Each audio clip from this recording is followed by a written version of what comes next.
The Trill is gone is the obvious headline, courtesy BB King. And the latest news out of college football is that Kenny Hill, Texas A&M quarterback, has asked for his release from the school.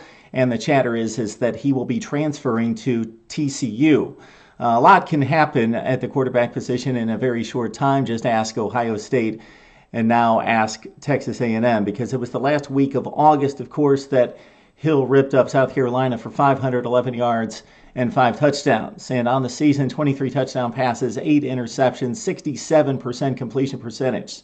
So we don't have the records on this, but I'm guessing this is the first time that a quarterback who's thrown for 23 touchdown passes has been ousted and now looking for work at another school. But that's the plight of one Kenny Hill, again, Kenny Trill, and so many other nicknames that came to mind as he thrust himself into the Heisman race out of the gate with the big performance at South Carolina. And then when the Yankees beat up on some lesser opponents, going to 4-0. And then they hit the skids against the likes of Alabama, Mississippi State, and Ole Miss. In those 3 games, Kenny Hill threw 6 interceptions as the Yankees were blown out in those games. Later came a 2-game suspension for violation of team rules, and in steps the young freshman 5-star recruit Kyle Allen, who took over. Didn't light the world on fire initially, but it was just in week 2 that he went to Auburn and pulled off the upset, and it's his job, and he's now got a bowl victory under his belt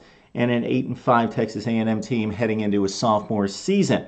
Now for Texas A&M, they actually only have 2 scholarship quarterbacks for spring practice because the 4-star Kyle Murray will be heading to campus in the fall of 2015.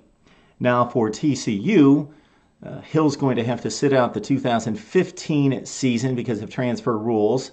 Trevon Boykin will be off campus at that point, and Hill will be able to compete for the starting spot at TCU in 2016. I'd like to hear what you have to say about the TCU quarterback situation with Kenny Hill in the mix, and then also Texas A&M, a bit thin but very talented at the position, with Kyle Allen very much now entrenched as the starter with Hill gone.